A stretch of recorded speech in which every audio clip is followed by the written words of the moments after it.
get into Trey Lance. He was traded to the Dallas Cowboys on Friday night. Kind of caught a lot of people off guard, including myself. I saw the notification, Trey Lance traded, and that's the first few words I saw on the Adam Schefter tweet. So I hit the notification, and it says, Trey Lance traded to the Dallas Cowboys. And my first thought was, huh? That totally came out of left field. We're talking about Trey Lance, who was the 3rd overall pick, obviously back in 2021 out of North Dakota State. Really only played one full year of college football. Got the one start during the COVID year, but as raw as a prospect as we've ever seen come in the league. But obviously all the upside in the world in terms of arm talent, in terms of athleticism, mobility, the whole bit, the whole shebang. Which is why I loved him as a prospect coming into that draft. I said he would have the best career in that 2021 class, in large part because of the fact that he would be going to Kyle Shanahan and the 49ers offense. And so I was thinking about this. He's going to Dallas. And the first thing I'm thinking is like, wait how's this work? That's exactly how it works.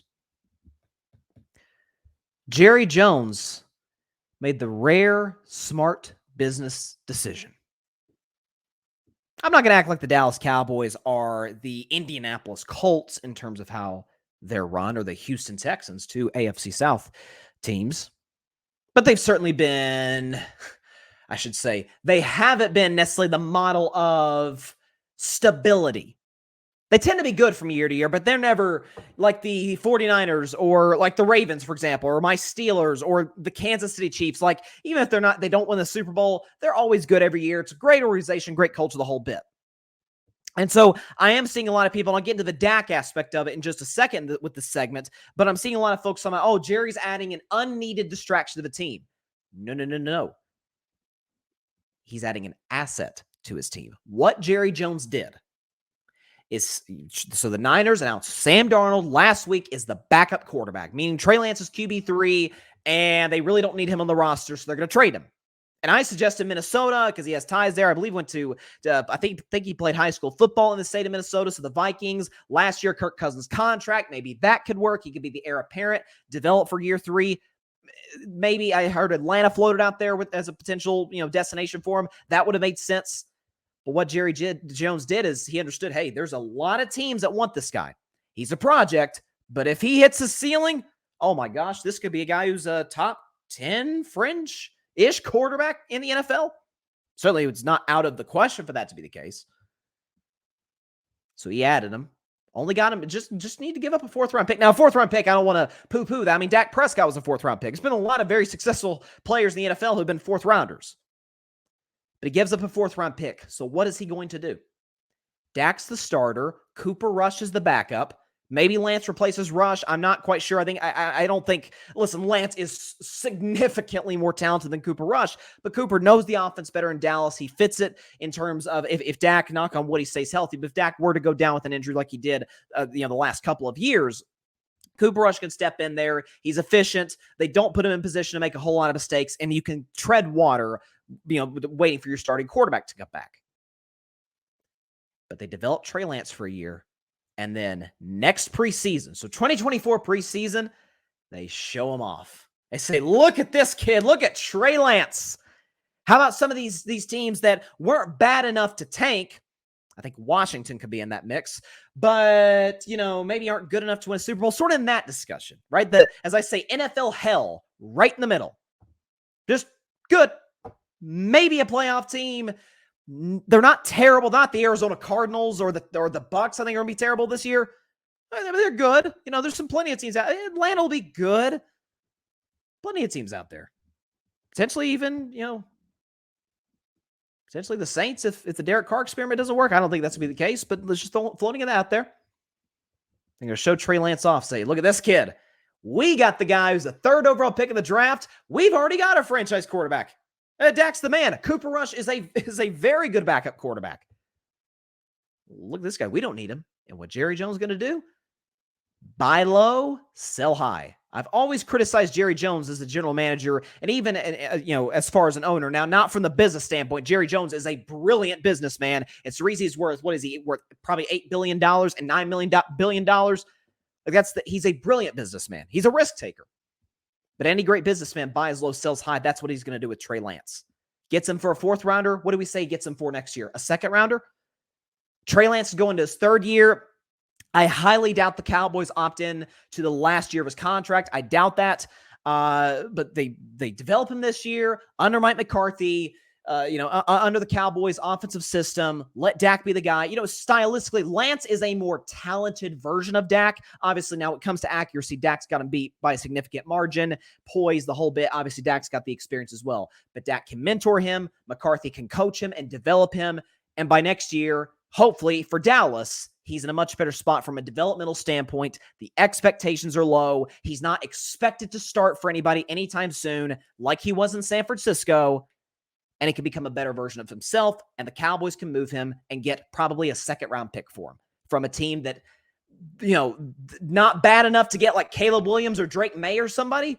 But, man, they could use a young project quarterback who has a high ceiling. Smart move from a business standpoint by Gerald Wayne Jones. Give him a lot of credit for that. The second aspect I wanted to get to this, because a lot of people asking, well, timeout. Dak's the starter. Everybody knows Cooper Rush is the backup. Will Grier, Will Grier had a very good preseason performance against the Raiders the other day.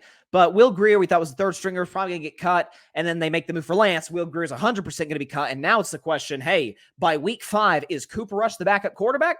Or is it Trey Lance? Only time will tell in that regard. But everybody's asked the question, what does this mean for Dak?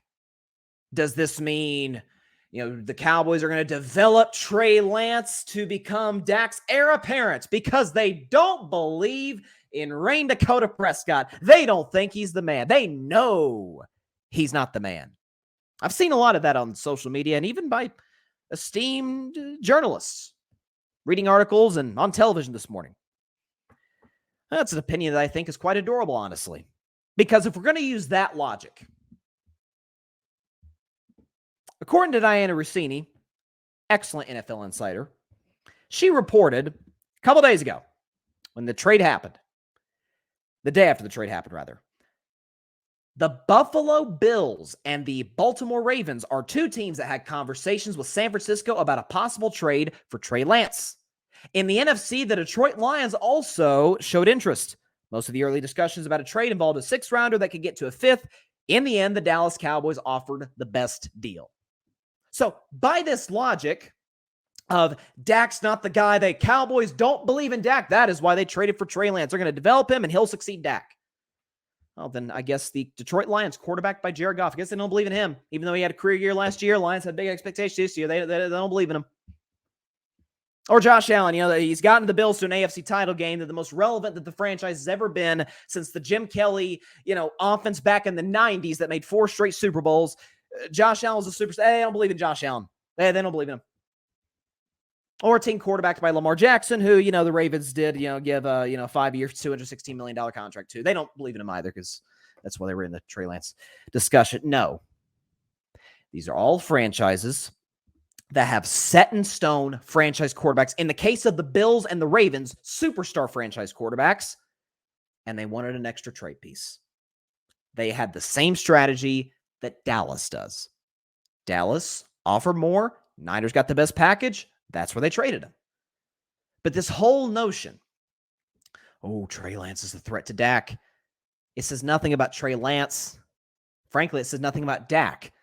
It says everything about the fact that there's this, and I don't think I've ever seen it with a quarterback. I don't think it's just he wears the star in his helmet thing.